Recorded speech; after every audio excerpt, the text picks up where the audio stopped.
Hey there, it's Lokazi. Thanks for joining me for Game 3 between EGDeMuslim and TQ Tyrant Saikou, S-A-I-K-O-U, in this previously unreleased MLG Anaheim 2011 replay. This is from the lower bracket, Round 7 of the Open Tournament, and the winner here gets to move on to face QXC in Round 8, and the winner of that goes on to Round 9, which whoever wins that goes into the championship bracket, actually, to compete for the end of the MLG prize pool. So that's pretty exciting, moving their way through the the open bracket and the lower bracket of the open bracket at that.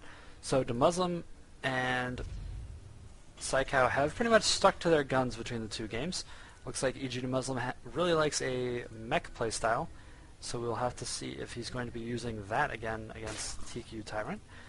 TQ Tyrant has been rocking a Ling Roach style into Mutalisk in both the games so far. And then at the end he goes, of course, for Broodlords, as you already have the upgrades to suit them pretty well. And DeMuslim has been going for some really early pressure in his games. The first game he went for a Reaper pressure. In the second game he went for a Reactor Hellion pressure. In this game it looks like he is going for maybe like a 2-Rax? I'm not sure what's going on here. The second SCV is moving up here like it wants to build something. Yeah, so this is going to be a 2-Rax pressure here on Shakura's Plateau. And this is MLG Shakura's Plateau, which of course modifies the game so much that it actually doesn't modify it at all. They just put these weird little depots at the bottom of the hill so you can't wall them in. Versus Zerg players with, you know, pylons, things like that. That's really the only change to this map for MLG. It does have the destructible rocks down here instead of over here, like was changed on the ladder in, I believe, 1.2 something, 1.3 maybe. So quite a long time ago. Now this drone sneaking up did see one Rax at the bottom over here, which leads him to believe, of course, that it's going to be some type of Rax pressure. And it is actually going to see, he sees, oh wow, he does not see that second factory floating down, interestingly. It was just on the upside of that hill there. So these Marines are going to be scooting out. They're going to be most of the way, they're actually going to arrive the first one before this hatchery even finishes. The spawning pool does finish up, and we're going to see, I would assume, quite a few, wow, big transfer of drones. Those are going to be used to hold off the first few Marines. And if we can get a surround on this one Marine right here, yes, a spine crawler going down, 8 Zerglings coming out, and I think this 2-Rax is probably doomed before it really even gets rolling. 10 Zerglings is quite a lot of Zerglings with a spine crawler and a queen supporting them here at the expansion. He's not getting up here really in time to get a good bunker down. Yeah, he's going to have to back up. And he's actually probably going to lose a lot of these units. So kind of a blunder 2-Rax there. And a very good response out of Tyrant. Picking up an SCV and a Marine there for no units lost, it doesn't look like, for Tyrant. Moving forward with this spine crawler, it is going to be able to easily defend the top of this ramp. It will be able to kill off a Marine each time they try and scoot up the ramp, but before it can even get shot at, it can get 2 pokes without stim. So pretty good there. Very well played defense by Saikou. And we have double refinery going down.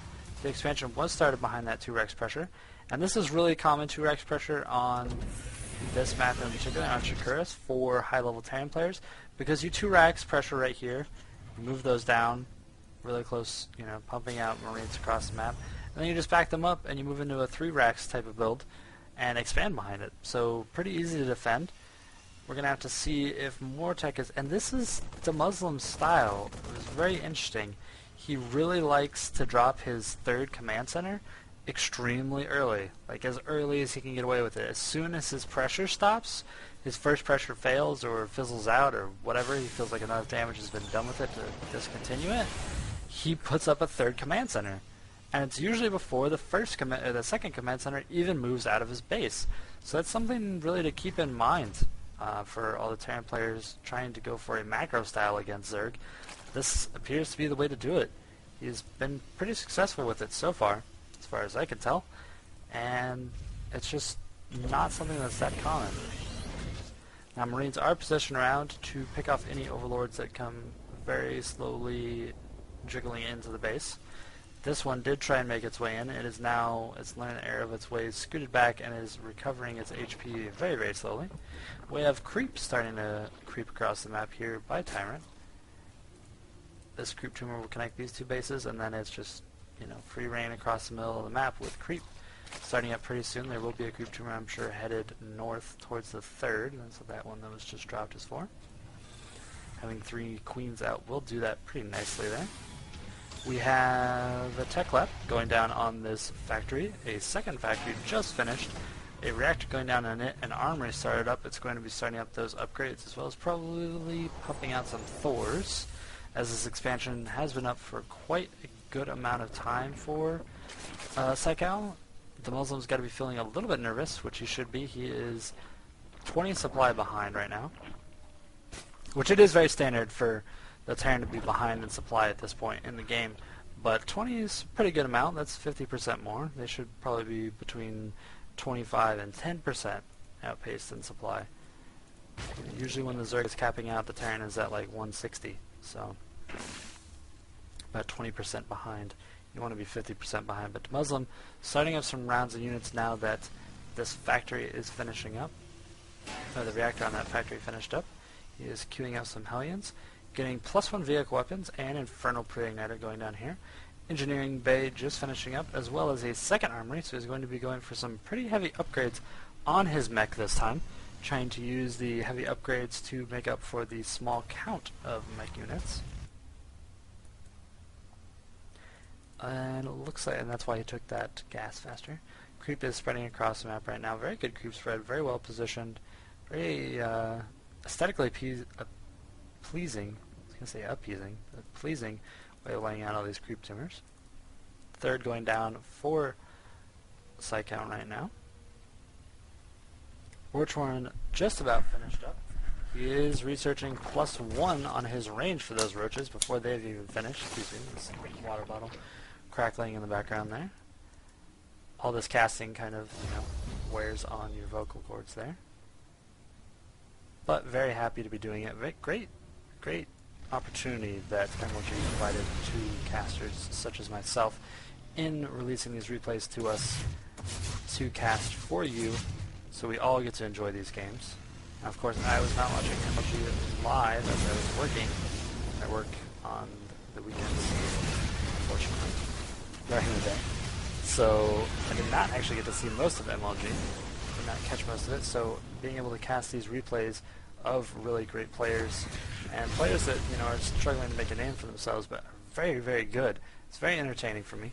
I actually picked up some of the Trimaster games, which I'm very excited, as Trimaster is a longtime friend of mine. I met him at the beginning of StarCraft 2 through a mutual friend at the University of Houston, so I'll be casting those games, so look for those also on the uncasted, or previously uncasted section. As well as there is a game versus him and White Raw that I believe went pretty entertainingly. That is, I believe, up on the MLG website right now, so check that out, by another caster from the Austin, Texas area. So that's pretty exciting. And I'm just kind of, you know, talking along because there's really not that much going on right now. They're just kind of massing up. Greater Spires being researched, so there's going to be that Broodlord switch, which is really good versus the mech build that EGDeMuslim seems to like a lot. And with this mech build, the game, not to, you know, dismiss the play as not requiring a lot of skill or anything, it does, but it's kind of a slow start going on here, and it's a little bit tedious to watch going on for the first little while. We have a supply depot artificial wall coming up here for EGDeMuslim. And I imagine the starport, if there is one, is there a starport? No, there are ghosts coming out. So he's going to rely on ghosts, I believe, for sniping those inevitable broodlords which come against the mech army, which is a good call. Pretty fun to watch. The Mineral Parasite also going down. Again, it's very similar to last game. Laying into roaches, speed roaches, with broodlords following it up. So we'll have to see how this goes. It went pretty well for him last game, though really a great exchange in a base race was what won Saikou the game last time. We have the third going up for EGDeMuslim right now. He is keeping even on bases, which is good. And true to Zerg form, right when that other one is about to, or right when he gets even on bases, out comes the worker unit to start up a fourth. Blue Flame Hellion did roast it there. We have good creep spread. It has reached the middle of the map, encroaching on both the towers right now. So it is pretty well across there, which really slows the already slow advancement of the Terran army across. And we have +2 weapons and armor almost finished for the vehicles for the Terran player. We have +1 ranged weapon, missile attacks I guess is what it's called, upgrade finished, +2 just a little bit along. Flyer carrier piece starting up. Broodlords morphing in currently. Here they are. Just, you know, scooting their way across the map. Got 4 Broodlords, or 6 Broodlords actually out on the field. Those 2 just finished up. And they will be pushing across here momentarily. Large amount of creep tumors actually. Very fast. The more you have, the faster the creep fills in, which allows you to position it further and further ahead. Roach getting in here. Looks like it picked off some unit. I heard a little Terran explosion. And the anti-air force here consists of 4 ghosts who do have Mobius. No, they're finishing up cloaking. That's what I was finishing up. I was going to say I saw it turning along there a minute ago. Now up to 6 ghosts. 7. Looks like Mobius is already finished, as that ghost already has 86. And Cloak is just about to finish up here. Good positioning on this high ground here for Saikou. Picking off that missile turret with very Snipes melting one of them. Another Broodlord going down to Snipes. 2 so far being picked off for the cost of some energy and most of the health of a Thor. Pretty good there. These ghosts just scooting along. Looks like actually none of them have enough energy for Snipe right now. But he does not want to lose these very expensive Broodlords to essentially nothing. Mineral, or mana. 75 seconds worth of mana, 50 seconds worth of mana off a few ghosts. So he is going to back up here, mass up a little bit more. Big scans coming out, trying to see what is going on in the middle of the field. We have a 5th base being taken by Saikou here. 4th already taken by EGDeMuslim, so both players again on course, keeping up their production and their number of bases. We're up to like 1, 2, 3, 4, 5 racks and 4, which is actually light for EGDeMuslim's playstyle. Though this time I guess he did go really heavy ghost. We have Overlord drops, or Overlords that are very speedy that look like drops, scooting around the map currently. It is moving up to see if there is a 4th up here, and it does realize there is a 4th up here. It was scooting up to drop some creep there to prevent the expansion, but it's already there, so it's not really going to end up doing pretty much anything. It's just going to sit there and make the map slick for these SCVs, so maybe they will trip and explode. I'm not really sure what that plans on doing. I'll probably back it up. It's very, very, very likely to that. And we have the Roaches getting a really good flank on these Thors. Very nicely done there by Saikou. Does pick off a Thor. Big snipe coming off. All these Broodlords actually being melted very fast. Broodlords all gone. All the ghosts have been maintained. There are 4 Thors up. Few of the Blue Flame Hellions did get finished off. Nidus Network finishing out here in the middle. Meantime, 5th base is up, and Terran is looking like he is very much on the back foot here to all of these ghosts. Ghosts kind of positioning forward a little bit too far, and they're not cloaked, which means they die extremely fast. Big surround going out here by Saikou. You see him focus firing the Thors as much as possible, but despite how well surrounded it was, he did lose all of those Roaches. More snipes going out on the Roaches. These ones that are left alive did scoot over the middle of the map to try and take out reinforcements. Snipes going down on the Infestor as it neural parasites the Thor. More Roaches coming out, and this should probably be enough to finish this up. Yep. Both of those Thors going down. siege tank falling now, and the ghosts are just trying to scoot back across the map, though they are walking under some type of protection and getting picked off very heavily. And now it's the Muslim who's on the back foot with all these roaches streaming across the map, just more and more being produced. He's actually going to be able to apply a really good amount of pressure, and all of these expansions are actually orbitals, so if he actually runs out and focuses one down, he could really cut the gas income, which is really necessary for this playstyle, very quickly. He should have actually pushed on these expansions with those roaches, and there are quite a few. Maybe he's just waiting to regather them up and be able to push out here soon. He is... where is that? Oh, he's dropping them in, he's putting them in overlords for drops, which is actually going to go very well. He knows that there's no defense up here at this fourth base for EGDeMuslim. EGDeMuslim picking up his 5th right now. In the meantime, the 5th is lightly saturated here for Saikou, as well as the gas is being mined from the 4th, 3rd, and soon to be 5th. Yeah, the gas is being mined here as well. Lots of roaches scooting along the field. The creep timers were scanned mostly, well, pretty far back. They could be re-encroaching. Roaches moving up there, going to force a cancel of that 5th, so he's going to stay a base up there. Meanwhile, drop going down at the expansion up here in the north. Though it looks like they decided to scoot forward and were met by a large amount of ghosts with tanks tanking for them, oddly enough. And these 2 roaches that are left are actually just going to be able to do what they want. Meantime, in the south, because the units were moved out of position, these roaches have free reign. They are scooting up, getting good shots off, and they're moving straight into the production line, actually, of the Muslim, which is where you want to be with your units as a Zerg. Lots of snipes going down. Listen to all those. Ridiculous. All those roaches just evaporated to energy. Very nicely done. I thought that Thor was actually a goner, but he managed to live on. Those roaches either getting a... yeah, I think they got a ton of kills. I don't really see the SCVs being transferred away. I think they did really well there. And now we have a tech switch to Ultraless, with Ultraless armor being researched, Zerg carapace for flyers 2, and ground 1 being researched, melee attack +1 being researched. So lots of tech all over the place there for Saikou. He has the gas right now, though he is building a lot of Ultraless.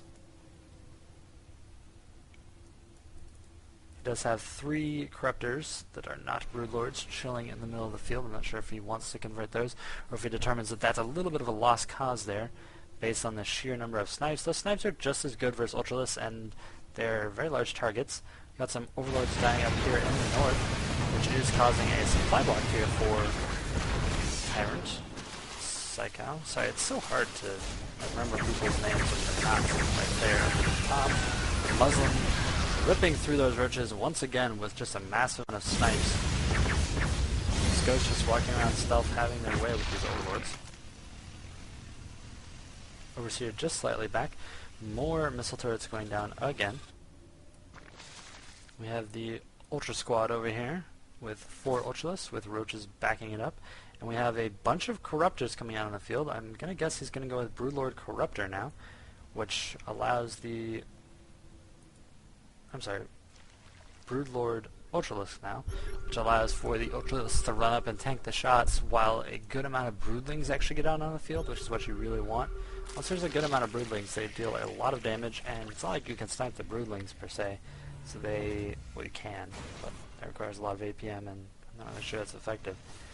So we will see what is going on here. In the meantime, we have this very heavy mech army with the Ghost supplementing it, moving across the middle of the field here for EGDeMuslim, and this might be a game-ending push. Both players are 200-200. We have Zerg Carapace 3 being researched. I don't think I have literally ever seen that being researched in a game. That's pretty exciting. We have Snipe laying down on the field, and it looks like the Muslim is going to come out pretty well ahead on this fight. All the ghosts actually being lost pretty much though, so their retention is not going to be good. Really should have sniped that Overseer right off the bat. These ghosts did tank a lot of these Broodlord damage. Now we have a bunch of tanks out on the field and just a few Thors. And this 5th is now under fire. It's going to be lost. The 6th did come up during this time. It's not going to be able to transfer the drones to it. Oh, he does. I guess that was their automatic pathing. And now these siege tanks can move up into the main base, really, and just siege. And the game is pretty much over. Really nice push out of both players, or out of EGDeMuslim, and a pretty nice hold there by our Zerg player. And he actually has a Nidus Worm scooching a few roaches out to take out the 4th there. And economically, the Zerg is still in a pretty solid position. There are 2 planetaries morphing somewhere on the map. Oh, they're defending the 3rd and 4th bases. A good place for those to actually be dropped down. Unfortunately, the Nidus network kind of circumvents that, so well played there. And we have the high spawning pool, and all of the tech structure is actually being eliminated here for Saikou. So this game is looking pretty grim for him. Though supply-wise, it is fairly even. We have a big roach group headed across the middle of the map, and mining has been stopped at the 3rd and 4th bases right now of EGDeMuslim. The problem is, as scrappy as Saikou is fighting, he doesn't have the units to take on this army. As soon as it is a straight-up engagement, he's going to lose that fight. There's just too good of a unit mix. He has 4 different units against 2 different units. Really no heavy counters out on the field for Saikou against this Terran army because it is so well diversified with siege tanks, Hellions, Ghosts, and Thors. Saikou did push up and supply block EGDeMuslim. He's taken out, again, he stopped all mining. There's no mining going on for EGDeMuslim right now. He is tapped out on minerals. But I don't think, in a base race situation, the Terran just has so many, yeah, there they go. All the factories just lifted off. And it is going to take quite a few corruptors quite a long time to kill all of those as they scoot across the map. Anything that can't fly, of course, is going to get eaten up by these roaches. However, there are no real corruptors on the field. The spawning pool just was rebuilt, and this Terran army is mighty fearsome. Oh, they're there. There's 4 corruptors up here. Well, they kind of need to get to work on killing all of these floating structures. Unfortunately, there are about 10 of them, 4 corruptors, as well as the fact that there are 2 planetary fortresses, a burning orbital command center, which I'm really surprised he's actually, well, I guess it doesn't have any minerals. Gets that burned down. Army coming back across here for EGDeMuslim. He did see those drones running south, I believe, when he killed this expansion. So he should know that there's an expansion there. I'm surprised he's not pushing for it, actually. And it looks like we're going to have the final push coming up here out of EGDeMuslim. He's going to try and pin in the rest of these roaches. The 1 blue flame Hellion comprising of the flank of that. And these roaches are not in a good position. They're trying to run for their lives, but quite a few are getting picked off. And I believe that is the end here coming up. There are practically no drones left on the field. It looks like there's like 16. No production out of either player right now. So EGDeMuslim is in the situation where he doesn't have any money, and he is severely supply blocked. And Saikou is in the position where he doesn't have any producing structures besides 1 layer, and he cannot remass fast enough to be able to take out EGDeMuslim, even though he has quite a lot amount of gas and minerals banked. Broodlord's scooting around down here in the south, kind of an interesting position for them, as these ghosts can just walk over there and snipe them all at any given moment. It doesn't look like there's actually... Is there an overseer somewhere? I don't see any overseers. Yeah, I don't actually see any overseers out on the field. So these ghosts are pretty strong, as they can just cloak and snipe anything they would like to without being able to be attacked back.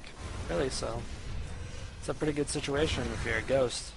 And they all have almost max energy, so they can sit in stealth for quite a long time. the overlords have decided that they're going to creep all over that. Meantime, expansion going down there for Tyrant.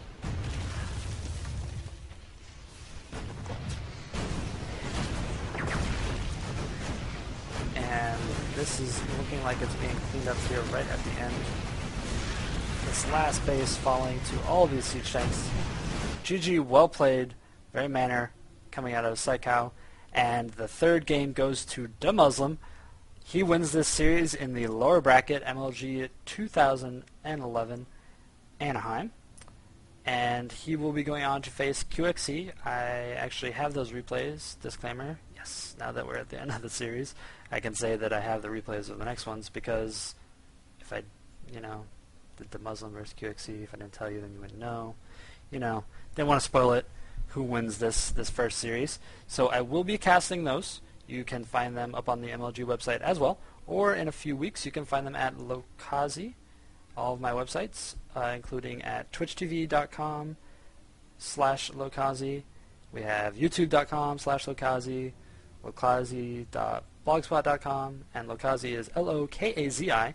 So thank you again for tuning in and watching these previously unbroadcasted replays. It's a really big service MLG did for the community to release these to us casters, to be able to cast these games for you, and we're all very thankful for that, as well as really enjoying casting these. I have a few friends that are casters that are really, we didn't get to see these games, so usually we go through replay packs and things like that and sort through games, but MLG was nice enough to provide these for us, and really great service to the community, so we can all learn from all these great players' playstyles. And thanks for tuning in and watching these with me, and I will catch you guys in some of the other series that I've cast, including, let's see, Trimaster versus Spades, which was in the winning bracket of the Open tournament for Anaheim 2011, as well as EGDeMuslim versus QXE, which is coming up here shortly, so you can check that out.